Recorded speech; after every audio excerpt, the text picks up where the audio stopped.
Bienvenidos a todos a un nuevo vídeo para el canal y este va a ser un poquitín diferente a lo que estamos utilizando, ya que para este voy a explicar el patrón que yo utilizo en mis proyectos, tanto en la oficina como en los proyectos temporales.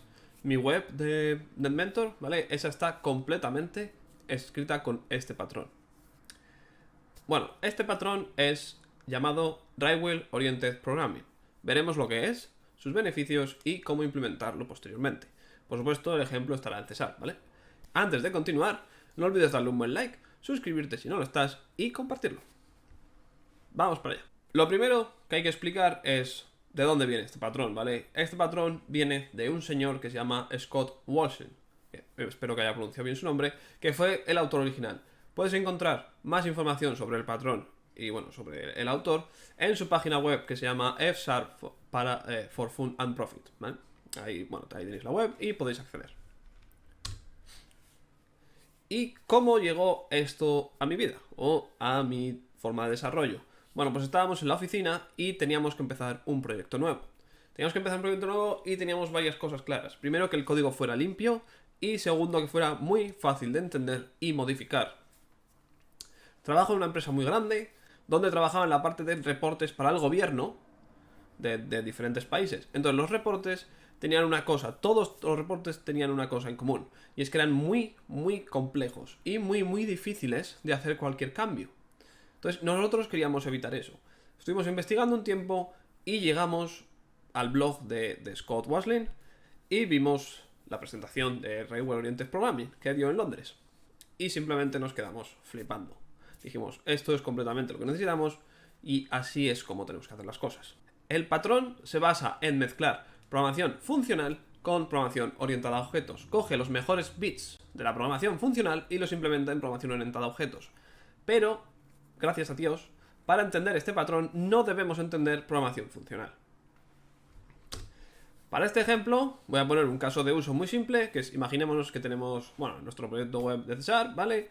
Una API, puede servirse para cualquier programa. Como he dicho, la web está escrita completamente con este patrón. Y el caso de uso es la creación del usuario, ¿vale? Entonces, lo primero que tenemos, siempre tenemos nuestro happy path, cuando todo va bien. Pues tenemos nuestra validación del usuario, luego guardamos el usuario en la base de datos y después enviamos un email para comprobar para que acepte el usuario, ¿no?, en su email, para comprobar que no ha utilizado un email falso, etc. Bueno, esto sería el código que tenemos aquí. Sería un código normal en programación orientada a objetos, todo sencillo. Pero, claro, pueden salir las cosas mal. Por ejemplo, puede salir que validamos la request y el nombre de usuario está vacío. ¿Vale? Nos han hackeado el frontend, ¿vale? Nos han quitado la validación del frontend y el nombre de usuario está vacío. Lo mismo para el email. El email ya está en la base de datos, entonces no debemos crear otro usuario, sino que debemos decir, ese email ya está en la base de datos. Y finalmente, el email, por ejemplo, nos envía porque el SMTP server está roto. Debemos implementar estos errores, obviamente, en nuestro código orientado a objetos. Y como vemos, tenemos los diferentes errores en diferentes puntos de nuestra aplicación. Una implementación común es pues la siguiente, ¿vale? Un if, si se inserta, pues continuamos, si no, devolvemos. Otro if, si se inserta, continuamos, si no, devolvemos. Y como podemos observar, es un montón de código. Es sencillo de seguir, porque en este caso simplemente tenemos 3 validaciones, ¿sabes? 3 if, es muy sencillo de seguir. Pero imaginémonos que no es un usuario, ¿vale? Que es algo que nos viene de una API y tenemos que validar 45 campos. Entonces tendríamos ahí 45 ifs y Dios sabe si dentro de esos if otros tantos, ¿vale? Esto sería mucho más complejo. Por lo tanto, ahora pasamos a analizar los flujos de los respectivos pasos en el resultado. Cuando todo va bien, validamos, guardamos en la base de datos y enviamos el email. Pero cuando algo va mal, validamos. Si validamos, devolvemos un error. Guardamos, devolvemos el error. O enviamos el email y devolvemos el error. Como vemos, estamos siempre devolviendo nuestro error. En cambio, en programación funcional, cuando tenemos el happy path, pues vemos que sigue igual, ¿no? Validamos, guardamos, enviamos y al final la respuesta. Y cuando no tenemos un camino feliz, validamos y devolvemos, ¿vale? Que volvemos hasta el final, no estamos al principio otra vez. Devolvemos nuestro error, vale, aquí no me veis. Y como vemos, devolvemos un error y la response. O sea, devolvemos que es un error y la response. Como vemos, estamos devolviendo dos respuestas, no solo una, sino dos. Y en el caso contrario, cuando funciona, devolvemos el correcto y la response. Para conseguir que la aplicación nos devuelva dos resultados, lo que tenemos que hacer es un objeto que contenga ambos resultados, ¿no? Obviamente. Pero antes de ponernos a programar como locos, debemos entender los pasos a seguir, ya que no es simplemente un error que podemos tener, sino que podemos tener varios. Basándonos en nuestro Happy Path, disponemos del siguiente camino. Disponemos, como observamos, tenemos tres posibles errores, ¿vale? En la validación, en guardar y en enviar el email. Por lo que el objeto resultante sería algo como lo siguiente. Disponemos un success y luego es o success o uno de los errores, ¿vale? Error de validación, error base de datos y error SMTP server. Pero esto lo podemos comprimir mucho más, ¿vale? Podemos simplemente tener success y error. Y ahora ya lo tenemos mucho más reducido. Pero esta solución no es correcta al 100%, ya que devolvemos que no ha funcionado, pero no sabemos qué no ha funcionado, o si ha funcionado, no sabemos qué ha funcionado. Si queremos devolver un elemento, lo que debemos hacer es implementar generics, ¿vale? Que tendréis un vídeo por aquí arriba a generics, y que simplemente ponemos el resultado de t, ¿vale? De TEntity, del cual la t es nuestro tipo, el tipo que estamos utilizando. Y en caso de que no funcione, pues devolvemos los errores.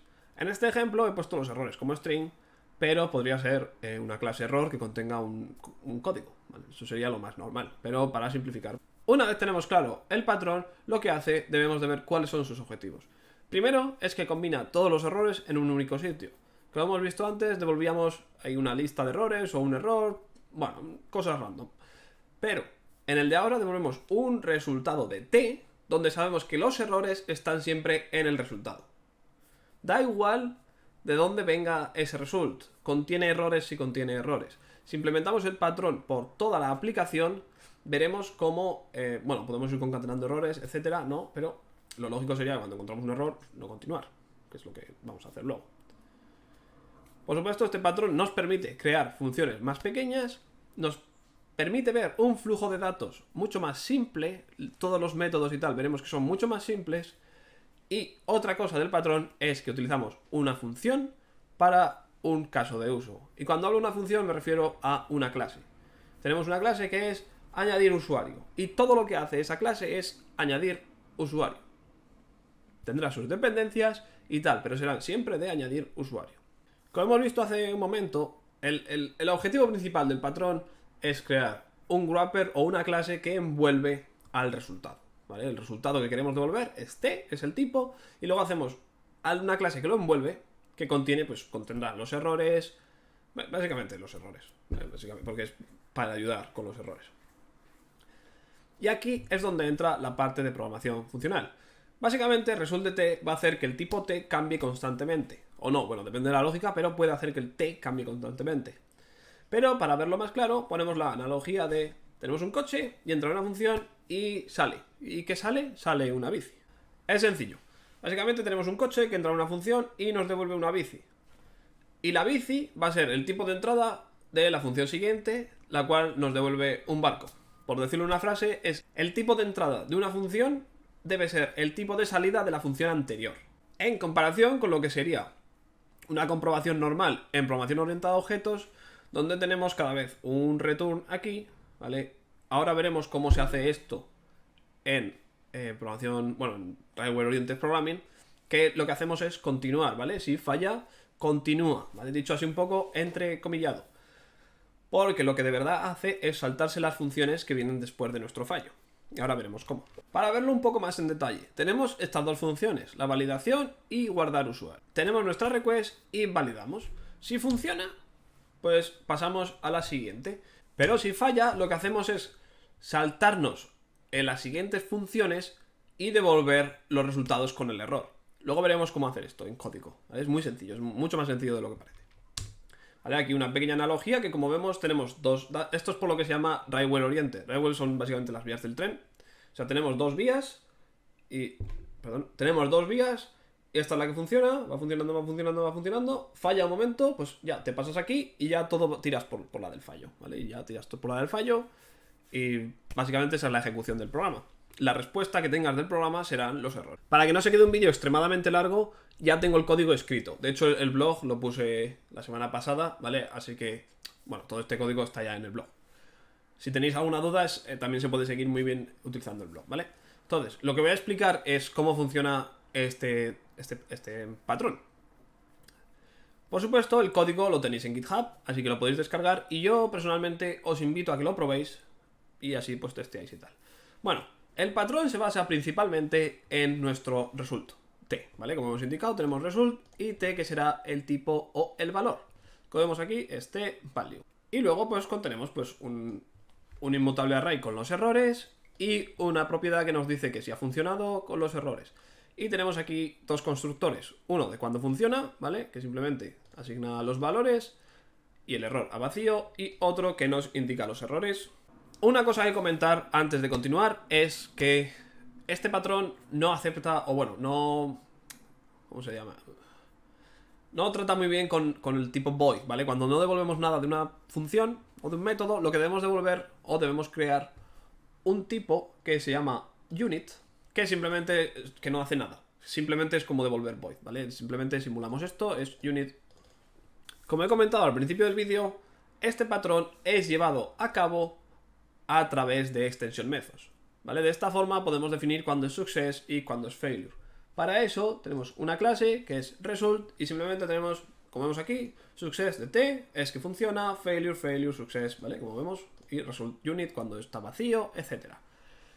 Ya tenemos nuestro resultado construido, pero ahora debemos de implementar nuestra lógica de que si funciona, continuamos, y si falla, pues nos vamos al fallo.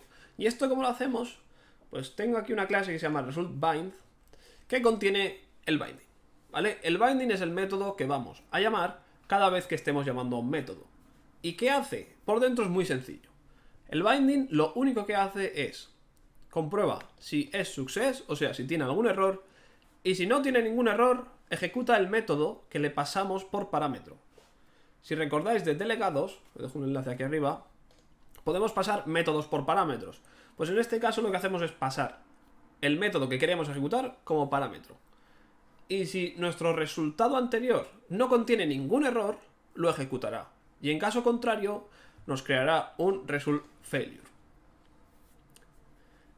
Y de esta forma, el código se queda siempre en el lado del error.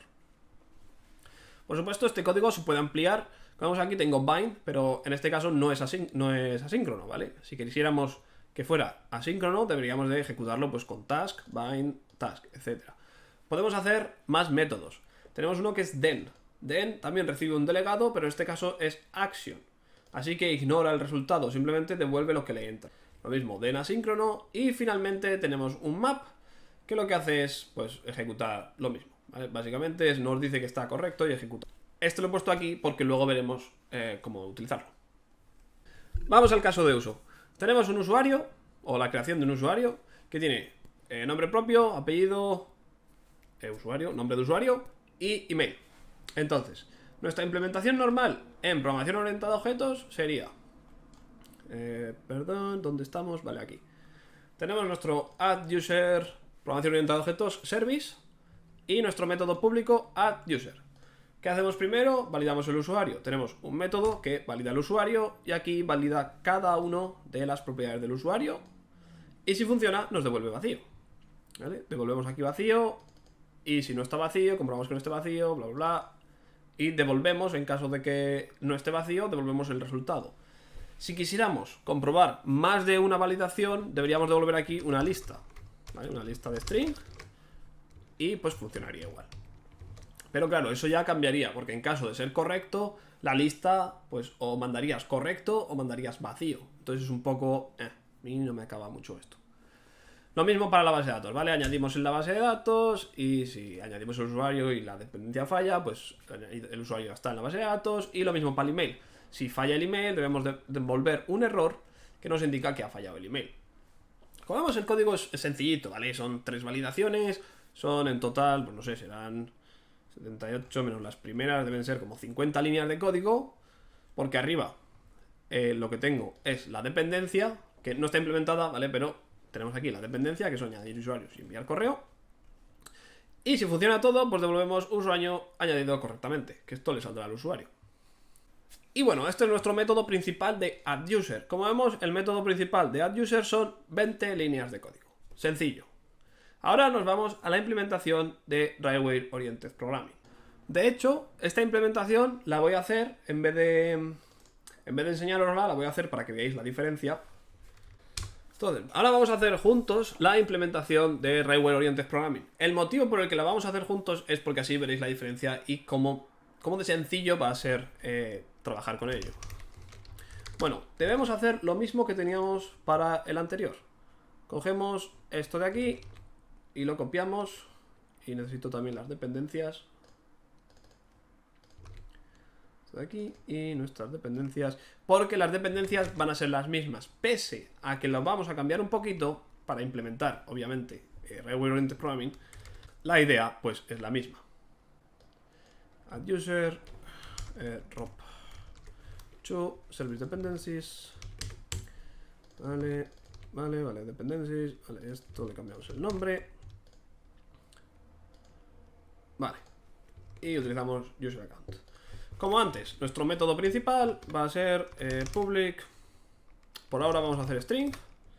Y addUser. Y pasamos user account. User account. Pero vamos a implementar Railway Oriented Programming, por lo que ya no devolvemos string, sino que vamos a devolver nuestro result de T. ¿Qué es la T en este caso? La T en este caso es nuestro user account, el usuario que hemos arreglado. El usuario que hemos agregado. En el ejemplo anterior teníamos los fallos o si había sido completado, pero esa información ya la tenemos dentro del result. Por lo tanto, devolvemos el user account. ¿Qué es lo primero que hacíamos en el otro método? Que es validar usuario. Validate user. Pues vamos a crear un método que sea validar usuario. Public result, obviamente. Y aquí seguramente sea user account. Porque vamos a utilizar la información de este usuario todo el rato. Y aquí ponemos validate user. User account. Esta parte es similar a la anterior. Esta parte no tiene mucho porque aún no tenemos nuestro result de T creado. Por lo tanto, el primer método que vamos a utilizar es el que crea ese user T, ¿vale? Entonces, hacemos una lista de errores.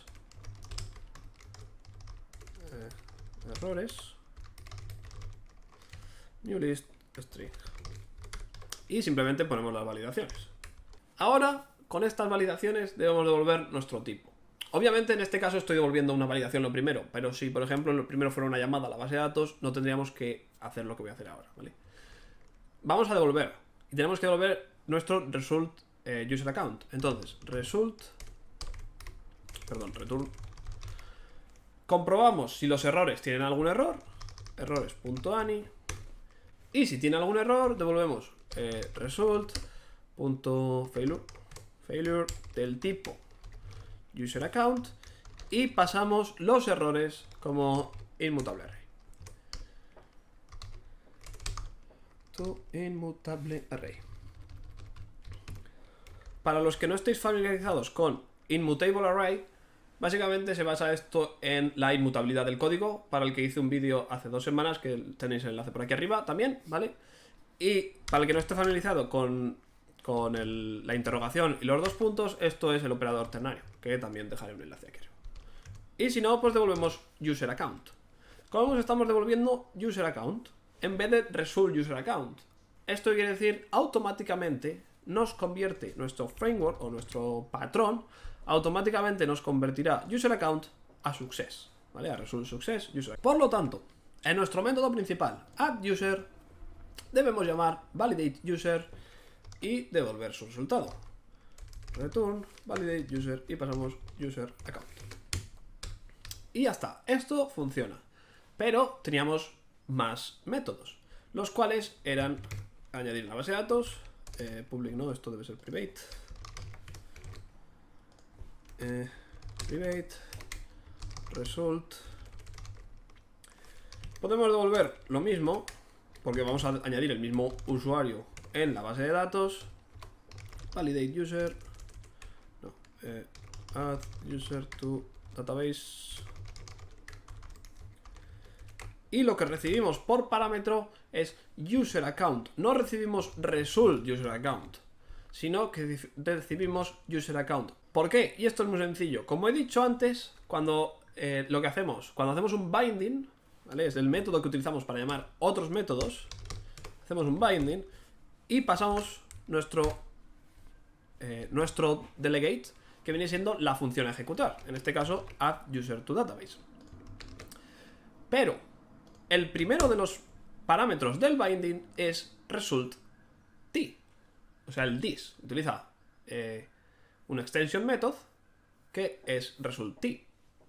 Por lo tanto, cuando ejecutamos el método, como sabemos que ya está success, simplemente accedemos a su value. Y el value es t. Por lo tanto, únicamente debemos poner en la función el tipo, no el result de tipo. Y aquí simplemente pues llamaríamos a las dependencias, return dependencias.addUser y userAccount. Por supuesto, si lo que estamos es implementando el patrón de Railway Oriented Programming, deberemos implementarlo en todo. Obviamente no es 100% mandatorio hacerlo, pero si lo hacemos, por ejemplo, imaginémonos que hay un error en añadir usuario, que pueden ser varios errores. Puede ser que el usuario existe, que el servidor de correo el servidor de la base de datos está caído. Sí, mil tipos de errores, que no hay más espacio en el disco duro. Todos estos son errores diferentes que pueden pasar, así que devolvemos result. Result siempre contendrá los errores. Pero nos está devolviendo result de bool. Por lo que debemos hacer es un mapping, aquí, map, que ignoraremos. Básicamente vamos a ignorar es con el barra baja, se hace así en César, ¿vale? Es una notación puesta, y devolvemos user account. Entonces, si funciona, nos devolverá user account. Y si no funciona, nos devolverá el error. Y finalmente tenemos nuestro último método, que es private result, lo mismo, ¿no? User account, y aquí enviar correo. Para enviar el correo, lo único que nos interesa es si ha funcionado o no. Ponemos aquí un bool. Y para enviar el correo, lo único que nos interesa es un email. Por lo tanto, string, email. Y vamos a nuestro método principal y hacemos aquí bind enviar correo. Pero claro, este bind enviar correo no va a funcionar. ¿Por qué? Porque el método anterior devuelve un user account, no devuelve un string. ¿Cómo arreglamos esto? Pues o bien pasamos un string o bien devolvemos aquí un string. Y simplemente pondríamos aquí string.email. Y para enviar correo exactamente lo mismo. Return dependencies.enviar correo y pasamos el email. Como he dicho, no hace falta el user account, string email. Y ya estaría. Bueno, aquí nos da un fallo, obviamente, porque enviar correo nos devuelve un bool, no nos devuelve un user account. Y lo que haríamos sería un map a nuestro usuario original. Vale, y aquí estaría. Este sería todo el código que tendríamos que hacer para añadir el usuario si enfocamos nuestro código a Railway Oriented Programming en vez de enfocarlo a programación orientada a objetos. Como vemos, el método principal es mucho más sencillo, pero mucho más sencillo de ejecutar. Son 4 líneas de código, mientras que en nuestro código anterior eran un montón de líneas, un montón de ifs, etc. En nuestro ejemplo actual, únicamente tenemos los if de la validación, que al final esos if pues, no se pueden quitar. O sea, esos ifs son como son. Todo el resto son código, son funciones o métodos de 3, 4, tendrás alguno grande, ¿no? Tendrás alguno de 15 líneas. Pero nunca, o es muy difícil, utilizando este patrón, tener un código infinito, por así decirlo, ¿vale? Porque obviamente, cuando estás en un método, puedes seguir llamando a este result. Tú aquí puedes hacer, ¿vale? Voy a poner aquí, tú aquí puedes hacer result.unit y success, y aquí puedes seguir llamando a lo que quieras, ¿vale? Puedes aquí coger, llamar y llamas un binding y aquí puedes enviar correo perfectamente. Enviar correo, como hemos visto. O, por ejemplo, tenemos este mismo código. En el mismo método podríamos hacer binding y enviar correo, ¿vale? Esto es completamente... Esto está bien, perfectamente. Se puede ejecutar así. Y como vemos, el número de líneas de código se reduce muchísimo. Reducir el número de líneas muchísimo implica que nuestro código va a ser mucho más fácil de leer. Y por lo tanto, cuando tengamos que modificarlo, va a ser mucho más fácil de modificar. Y bueno, para acabar una conclusión, en este post hemos visto cómo mezclar programación funcional con programación orientada a objetos, de una manera que nos ayuda mucho en la limpieza de código y a la hora de comprobar errores. Como hemos visto ahí, es muy straightforward, son funciones de... La función principal son 4 líneas, mientras que la otra eran 20. La diferencia es brutal. Personalmente recomiendo el uso de este patrón, ya que se hace mucho más sencillo programar. Se hace mucho más sencillo modificar dentro de X tiempo. Como he dicho, la web de NetMentor está completamente escrita con este patrón. Y utilizar este patrón me ha permitido, pues que a lo mejor quería cambiar no sé qué y o sea, pues tardó 10 minutos donde antes tardaba 45. ¿Vale? Esto se nota muchísimo. Y esto es debido a que tú programas algo y al tiempo se te olvida. Entonces, si tienes que perder, cada vez que vas a cambiar algo, tienes que perder X tiempo en investigar qué es lo que pasa, pues puedes tardar mucho. En cambio aquí dices, si pones los nombres bien, ¿no? Tienen los nombres claros, en plan, añadir al usuario, pues añades el usuario. Si funciona, binding, funciona, pues envías, pues ¿sabes? Está todo muy straightforward. Sabes dónde, cada error, dónde puede pasar. Bueno, antes de acabar, este código está en GitHub, ¿vale? Este está en GitHub ya, tendréis el enlace pues en el blog. Te invito a cogerlo, por supuesto, y probarlo en alguno de tus proyectos. Durante los próximos días o semanas iré ampliando esta funcionalidad, este patrón, porque, bueno, puedes tener, o sea, yo en la web, esto es un cacho que tengo pequeño de la web. En la web tengo, yo qué sé, el doble, el triple o más del triple de código en el patrón que aquí, ¿vale? Por supuesto, todo asíncrono, mappers, etcétera. Todo eso lo tengo hecho. Bueno, en cualquier caso, si tienes alguna duda, o incluso si quieres mejorar, ¿vale? Si quieres mejorar el código en sí, pues haces una pull request y yo la revisaré y seguramente la pruebe y para adelante. Y por supuesto, si te ha gustado el contenido, por favor, comparte, ¿vale? Ya sabes, botón de abajo de compartir, un buen like y suscribirte si no estás. Un saludo y adiós.